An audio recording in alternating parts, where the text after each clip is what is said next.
بسم الله الرحمن الرحيم. الحمد لله رب العالمين والصلاة والسلام على رسوله الأمين وعلى آله وصحبه أجمعين وبعد. محترم بھائیوں اور معزز خواتین، بات یہ چل رہی تھی اسلامی تاریخ سے متعلق کہ علی رضی اللہ تعالی عنہ کی فوج جو خلیفہ وقت تھے اور امیر معاویہ رضی اللہ تعالی عنہ کی فوج جو شام کی فوج کہلاتی تھی، یہ دونوں فوج صفین جگہ کا نام، اس جگہ پہ دونوں اکٹھے ہوئے اور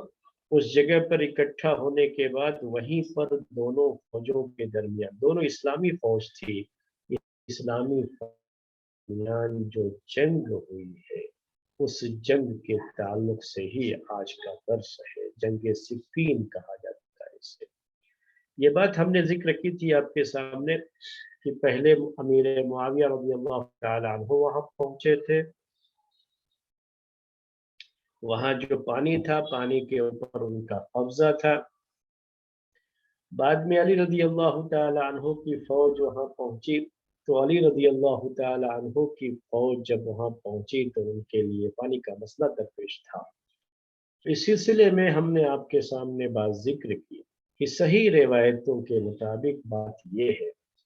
کہ جب علی رضی اللہ تعالی عنہ کی فوج میں سے کچھ لوگ گئے امیر معاویہ رضی اللہ تعالی عنہ سے بات کرنے کے لیے اس مسئلے کو لے کر کے، پانی کے مسئلے کو لے کر کے، تو انہوں نے بالکل جو ہے اجازت دے دی اور پانی وہاں سے ان کو لینے کی اجازت مل گئی، اور یہی صحیح بات ہے کیونکہ یہ ایک دوسرے کو دشمن نہیں سمجھتے تھے، سب کی سب مسلمان ہی تھے۔ بس یہ ہے کہ ہر ایک کا اپنا ایک اسٹینڈ تھا، ایک موقف تھا کہ جو عثمان رضی اللہ تعالی عنہ کے قتل میں شریک رہے ہیں لوگ، ان سے قصاص لینے کا ایک مطالبہ تھا، اور اسی مطالبے کو لے کر کے آپس میں اختلاف ہوا، اور اختلاف یہ اتنا آگے بڑھا کہ اب یہ جنگ کی شکل جو ہے پیدا ہو گئی تھی، لیکن یہ آپس میں ایک دوسرے کو اپنا دشمن نہیں سمجھتے تھے۔ روایت میں یہ بات ہے کہ علی رضی اللہ تعالی عنہ کی فوج نے باقاعدہ پانی پر قبضہ کرنے کے لیے جنگ کی اور جیت گئے، اور اس طریقے سے ان کا پانی پر قبضہ ہوا۔ لیکن یہ بھی روایتوں میں ہے، تاریخی روایات جو ہے، یعنی ہسٹری کی کتابوں میں یہ بات بھی ہے کہ پانی وہی ایک جو ہے جگہ تھی جہاں سے پانی ملنا تھا دونوں، تو اگر قبضہ ان کا ہو گیا تو پھر امیر معاویہ رضی اللہ تعالیٰ عنہ کی فوج کو پانی ملے گا۔ یہ جو ہے روایت اپنی جگہ پر اتنی صحیح نہیں جتنی صحیح وہ روایت ہے جس میں یہ ہے کہ امیر معاویہ رضی اللہ تعالیٰ عنہ نے بغیر کسی جنگ کے ان کو پانی لینے کی اجازت دے دی تھی، کیونکہ صفین کے اس میدان میں بڑی لمبی مدت تک وہ لوگ رہے، مہینے سے زیادہ رہے ہیں وہاں پر۔ ایک دو دن کا مسئلہ نہیں تھا یہ کہ جو پانی اکٹھا کیے تھے اس سے کام چل جائے گا، بلکہ ایک مہینے سے زیادہ رہے، ذی الحجہ کا مہینہ تھا یہ فوجیں ایک دوسرے کے آمنے سامنے ہیں۔ جنگ کیسے چلی ہے، یہ اس کی تفصیلات کیا ہے وہ آپ کے سامنے پیش کرتا ہوں۔ شروع میں جھڑپیں، بڑی معمولی جھڑپیں ہوتی تھی، یعنی علی رضی اللہ تعالی عنہ کی فوج میں سے کچھ لوگ نکلے اور معاویہ رضی اللہ تعالی عنہ کے ساتھ جو فوج تھی شام کی فوج، اس میں سے کچھ لوگ نکلے، ان دونوں کا آپس میں مقابلہ ہوا اور پھر وہ ختم ہو گئی بات، اس طریقے سے وہ دن ختم ہو گئے۔ کبھی ایک ہی دن میں دو تین جھڑپیں بھی ہو جاتی، یعنی دونوں طرف سے کچھ لوگ جاتے، مقابلہ کرتے، پھر معاملہ ختم ہو جاتا۔ ایسے ہی جو ہے باقاعدہ پوری فوج جنگ میں شریک نہیں ہوئی، تقریباً ایک مہینے کا ٹائم گزرا ایسے۔ اس سے ایک اندازہ یہ ہوتا ہے کہ شاید دونوں طرف سے کوشش یہی ہو رہی تھی کہ جنگ کو ٹالا جائے، یہ جنگ دو مسلم فوج کے درمیان یہ جنگ یہ نہ ہو، کوشش یہی کی جائے جنگ کو ٹالا جائے۔ اسی لیے پوری فوج لے کر کے مقابلہ آرائی کرنے کے بجائے ایسے ہی جھٹ پٹ جھڑپیں جو ہے، یعنی چند لوگ ادھر سے آئے چند لوگ ادھر سے آئے، آپس میں کچھ مقابلہ ہوا پھر چلے گئے، تو اس طرح سے جو ہے سلسلہ چلتا رہا۔ بعض تاریخ کی کتاب تقریباً 70 جھڑپیں، یعنی یہ چھوٹی چھوٹی 70 جو ہے ٹائم جو ہے 70 ٹائم 70، اور بعض روایتوں میں 90 ٹائم کا ذکر ہے کہ یعنی بہرحال اب دونوں روایتوں کو سامنے رکھ کر کے اتنا تو سمجھ میں آتا ہے کہ ایک لمبی مدت تقریباً 1 مہینے تک یہ اسی طرح سے چلتا رہا سلسلہ۔ باقاعدہ دونوں فوجیں ایک دوسرے کے ساتھ پوری قوت کے ساتھ مقابلہ نہیں کر رہی تھی،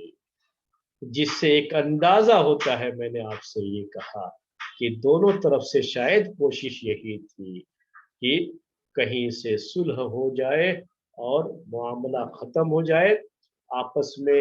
یہ دو مسلم فوج کی لڑائی یہ عمل میں نہ آئے۔ خواہش تو بہرحال ہر ایک کی یہی تھی، لیکن جب اتنی لمبی مدت گزر گئی اور کچھ مسئلے کا حل نہیں نکل رہا تھا، تو اس کے بعد پوری کی لڑائی کا سلسلہ شروع ہوتا ہے۔ دونوں فوجیں صفین کے اس میدان میں دونوں طرف سے فوجیں آمنے سامنے ہوتی ہیں۔ اس زمانے کا جو رواج تھا، لڑائی کا جو رواج تھا، جنگ کا جو رواج تھا، طریقہ تھا، اسی طریقے کے لحاظ سے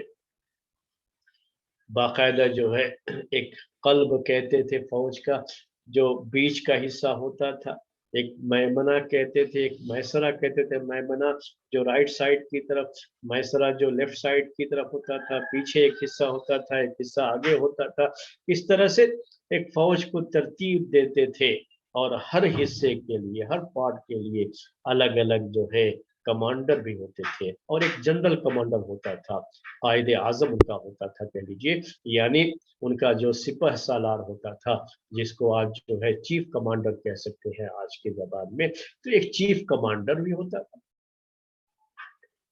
تو علی رضی اللہ تعالی عنہ نے اپنی فوج کو ترتیب دیا، امیر معاویہ رضی اللہ تعالی عنہ نے اپنی پوری فوج کو ترتیب دیا۔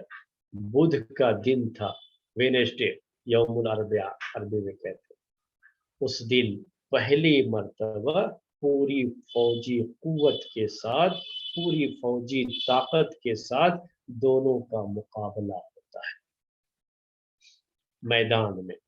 پورا دن مقابلہ چلتا ہے۔ اس زمانے میں جنگ کا طریقہ یہ بھی تھا کہ جنگ جو ہے دن میں صرف لڑی جاتی تھی، رات کو نہیں لڑی جاتی تھی، کیونکہ رات کے اندھیرے میں پھر جو ہے کچھ نظر نہیں آئے گا۔ آج کی طرح سے معاملہ نہیں ہے کہ لائٹوں کا اتنا انتظام ہوتا ہے کہ میچ جو کھیلتے ہیں وہ بھی رات کو لائٹیں جلا کر کے کھیل لیتے۔ تو اس زمانے میں جیسے ہی سورج ڈوبنے لگے گا تو پھر نظر نہیں آئے گا، تو جنگ جو ہے صحیح طریقے سے نہیں ہوگی اور بہت زیادہ لوگ مارے جائیں گے۔ تو جیسے ہی سورج ڈوبنے لگتا ویسے ہی جنگ روک دی جاتی تھی دونوں طرف سے۔ یہ طریقہ تھا، اور اس جنگ میں ایک خاص بات اور بھی تھی کہ دونوں طرف چونکہ مسلم فوج ہی تھی اور دونوں اسلام کے ماننے والے ہی تھے، اسی لیے دونوں طرف سے ایسا بھی کرتے تھے کہ نماز کے ٹائم میں جنگ کو روک دیتے تھے کہ نماز پڑھیں، نماز پڑھنے کے بعد پھر مقابلہ کر لیں گے۔ تو اس طرح سے دن کے وقت میں جنگ جو ہے چلتی رہی۔ جیسے ہی رات، یہ ہم نے کہا آپ سے، یہ ویڈنسڈے تھا، یعنی یوم الاربعاء، بدھ کا دن، یہ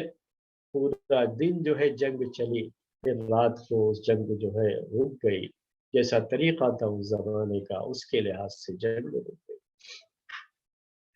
پھر دوسرا دن جو یوم الخمیس کہلاتا ہے، اس دن پھر جنگ ہوتی ہے، نئے سرے سے پھر تازہ دم ہو کر کے آ کر کے مقابلہ کرتے ہیں۔ اور جب مقابلہ ہوتا ہے تو بڑی بے جگری کے ساتھ دونوں طرف سے فوج لڑتی ہے، اپنی پوری قوت لگا دیتے ہیں۔ یہ بھی ہے کہ شروع میں اگر جو ہے علی رضی اللہ تعالی عنہ کی فوج کسی خاص علاقے اور کسی خاص ایریے میں، جو ہم نے کہا کہ فوج کو الگ الگ حصوں میں تقسیم کیا جاتا تھا، ان کی فوج غالب آتی ہے، تو پھر ایسا بھی ہوتا ہے کہ تھوڑی دیر کے بعد امیر معاویہ رضی اللہ تعالی عنہ کی فوج یہ آگے بڑھ جاتی ہے، اور علی رضی اللہ تعالی عنہ کی فوج کو پیچھے ہٹنا پڑتا ہے۔ جب علی رضی اللہ تعالی عنہ ایسا دیکھتے ہیں، ایک روایت کے لحاظ سے عمار بن یاسر رضی اللہ تعالی عنہ دیکھتے ہیں کہ فوج پیچھے ہٹ رہی ہے، تو فوج میں جوش بھرنے کے لیے انہیں یاد دلاتے ہیں کہ تم حق پر ہو اور حق کی یہ لڑائی لڑ رہے ہو، ثابت قدم رہو، اپنے قدم کو جماؤ اور قدم کو جمع کر کے آگے بڑھو۔ للکارتے ہیں فوج کو، جو طریقہ ہوتا ہے جنگ لڑنے کا، للکارتے ہیں فوج کو، فوج پھر آگے بڑھتی ہے، آگے بڑھ کر کے لڑتی ہے، مقابلہ چلتا رہتا ہے۔ اور یہاں پر بھی یاد رکھیے، دن ختم ہو جاتا ہے اور جو ہے مقابلہ ختم نہیں ہوتا۔ پھر لیلۃ الحریر آتی ہے، اس کو عربی میں کہتے ہیں لیلۃ الحریر، جمعے کا دن اور لیلۃ الحریر مقابلہ ہوتا ہے، اور اتنا جو ہے تیسرے دن اتنا سخت مقابلہ ہوتا ہے، اور یہ مقابلہ چلتا ہے رات تک، اور ایسا جو ہے مقابلہ اتنا سخت مقابلہ ہوتا ہے دونوں طرف سے کہ بہت جو ہے جانیں جاتی ہیں دونوں طرف سے۔ تاریخ کی بعض کتابوں میں، جس میں ابن کثیر اور ابن اسیر بھی شامل ہیں، ان کی تاریخ کی کتابوں میں بھی یہ بات ہے کہ اتنی کثیر تعداد میں لوگوں کی جانیں گئی، اس میں انہوں نے 70,000 تک ذکر کیا، بعض لوگوں نے اس سے بھی زیادہ کیا، 70,000 لوگ اس میں شہید قتل ہوئے، اس کے اندر صحابہ اور تابعین کی یہ بڑی جماعت اس میں قتل کی، یہ جنگ صفین ہے۔ اور جب اتنی جو ہے طاقت دونوں طرف تھی، دونوں فوج جو ہے بڑی طاقتور فوج تھی، اور بڑی فوج لے کر کے آئے تھے دونوں ایک دوسرے سے مقابلے کے، اور اس فوجی طاقت کا معاملہ یہ ہوا کہ دونوں طرف سے مرنے والے بھی مسلمان تھے اور مارنے والے بھی مسلمان تھے۔ یہ جنگ صفین تھی میرے بھائی، اور جب بڑی کثرت سے لوگ مارے جا رہے تھے اور جنگ بھی بڑی شدید تھی، بہت سخت تھی، تو اشعث بن قیس جو کندہ قبیلے کے امیر اور سردار تھے، انہوں نے ایک تقریر کی، لوگوں کے سامنے ایک تقریر کی، ایک اسپیچ پیش کی، اس میں انہوں نے یہی بات ذکر کی کہ تھوڑی دیر کے لیے سوچو کہ اسلامی فوج اگر یہی کرتی رہی، ایک دوسرے کے ساتھ مقابلہ کرتی رہی، اور ایسے ہی لوگ شہید ہوتے رہے، مارے جاتے رہے، ایسے ہی لوگ قتل ہوتے رہے لوگ، تو کیا حال ہوگا؟ اگر ہمارے سارے فوجی اسی میں قتل ہو گئے تو کل کو جب یہ رومن امپائر اور رومی فوج ہمارے علاقوں پر حملہ کرے گی تو ہمارے بچے اور ہماری عورتوں کی حفاظت کے لیے کون آگے آئے گا؟ ہمارے سارے فوجی تو یہاں مارے جا رہے ہیں، پھر ہماری جو ہے ہماری قوم کو، ہماری جو ہے اس جو ہے ہمارے بیوی بچوں کو دشمن کی فوج سے، دشمن کے حملوں سے کون جائے گا حفاظت کرنے کے لیے؟ آپ تو سب اپنی قوت یہیں پر جو ہے ختم کر دے رہے ہیں۔ ان کی تقریر کا ایک اثر ہوا، لوگوں نے سوچا واقعی بات یہ تو سچی ہے کہ اگر ایسے ہی مسلمان ایک دوسرے کو مارتے رہے تو دشمن سے مقابلہ کیسے کریں گے؟